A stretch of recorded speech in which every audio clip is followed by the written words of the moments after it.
సింహం వారికి గనక చూసుకున్నట్లయితే ప్రధానంగా ఇక్కడ సింహము వారికి అష్టమ స్థానంలో శని యొక్క సంచారం, అష్టమ శని అనేటువంటిది ఉంది.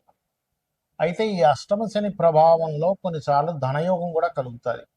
అది ఎప్పుడు జరుగుతుంది? ధనాధిపతి యొక్క నక్షత్రంలోకి శని సంచారం జరిగినప్పుడు.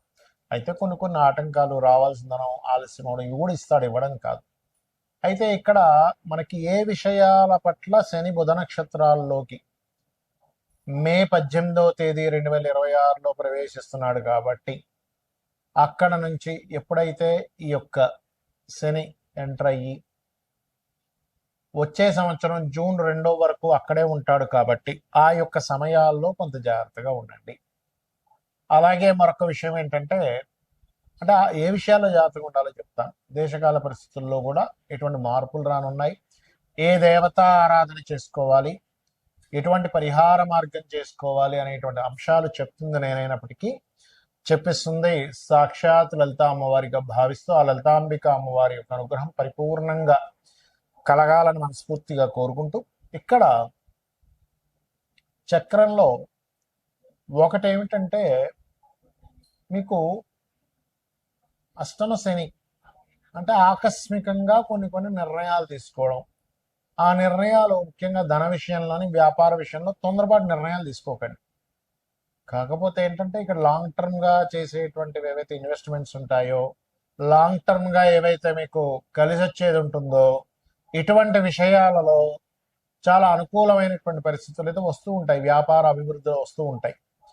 అలాగే కాకపోతే ఇక్కడ ఏంటంటే సింహం వారికి మీరు ఏదైనా ఒక ప్రాపర్టీ తీసుకుంటున్నారు, ఉన్నత విద్యా సంబంధించినటువంటి విషయాలలో జాగ్రత్త వహించాలి. గుర్తుపెట్టుకోండి, ఉన్నత విద్యా సంబంధించిన విషయంలో, ఎడ్యుకేషన్ రిలేటెడ్ సంబంధించిన విషయాల్లో, భూమి కొనుగోలు చేసేటువంటి అంశాల్లో కొద్దిగా జాగ్రత్తగా ఉండండి. అలాగే మరొక విషయం ఏంటంటే అప్పులు ఇవ్వడం, ఇన్సూరెన్సెస్ సంబంధించిన, ఎందుకంటే అష్టమ స్థానంలో శని సంచారం జరిగేటప్పుడు ఏమవుతుందంటే ప్రతి సంవత్సరం కడుతున్న వాళ్ళ ఇన్సూరెన్స్ దీనిదే ఉంది, ఆ ఇన్సూరెన్స్ రిలేటెడ్ సంబంధించినటువంటి విషయంలో పెద్ద ఉపయోగం ఏం లేదు, ప్రతి సంవత్సరం ఇక్కడ వేస్ట్ అయిపోతుంది అనుకుంటాం. కానీ ఇలాంటప్పుడు ఇన్సూరెన్సెస్ మిమ్మల్ని కాపాడుతుంది.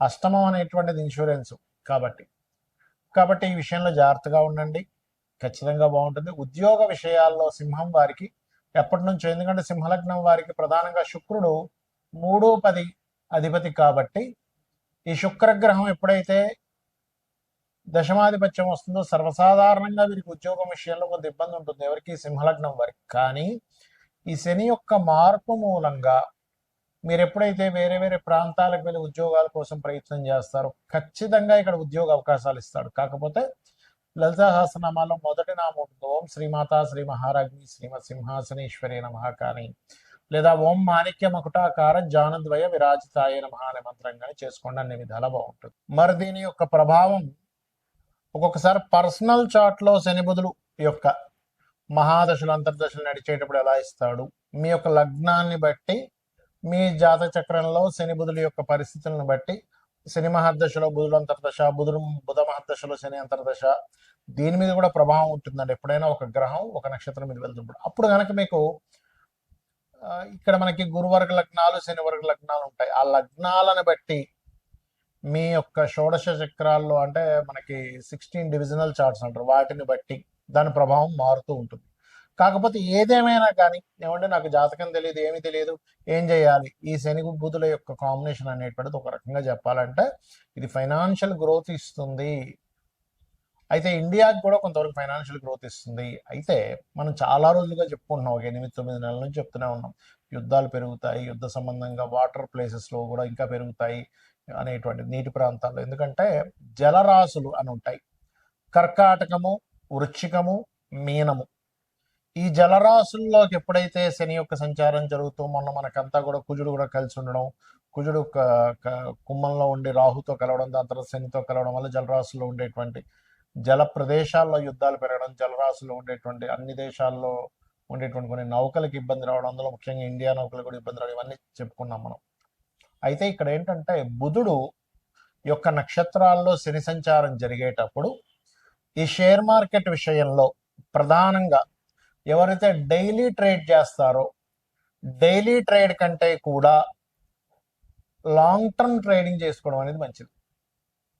ఎవరి జన్మజాతక చక్రంలో అయినా బుధగ్రహం గనక బాగుంటే వాళ్ళకి ట్రేడింగ్లో అద్భుతంగా కలిసి వస్తుంది. గుర్తుపెట్టుకోండి. ఎందుకు? బుధుడు తెలివితేటలకి, ట్రేడింగ్కి, వీటికి కారకుడు. గుర్తుపెట్టుకోండి. సో ఈ కారకుడైనటువంటి బుధుడు ఎప్పుడైతే బాగున్నాడో, ట్రేడింగ్ అనేటువంటిది ఏమిటి? మనకి ఎప్పుడు మనం ఎంటర్ అవ్వాలి, ఎప్పుడు బై చేయాలి, ఎప్పుడు సెల్ చేయాలి, ఆప్షన్స్ అంటారు, మీకు తెలిసే ఉండి ఉంటుంది. సో ఆ యొక్క శక్తిని అద్భుతంగా ఇస్తాడు బుధుడు. అంటే మనం ఎంత ఎమోషన్గా కనెక్ట్ అవ్వకుండా చాలా ఈజీగా ఇది వద్దులే, మనం వస్తే రేపు మళ్ళీ చూసుకుందాంలే అని వాళ్ళకి ఎప్పుడైతే కరెక్ట్గా అనిపించింది బయటకు వచ్చేస్తాడు. ఇంకా ఆశపడ్డ ఎక్కువగా ఆశపడకుండా ఉన్న దాంట్లో సంతృప్తి చెంది బయటకు వచ్చేలా చేస్తాడు బుధుడు. అంటే బుద్ధి ఆలోచిస్తూ ఉంటుంది.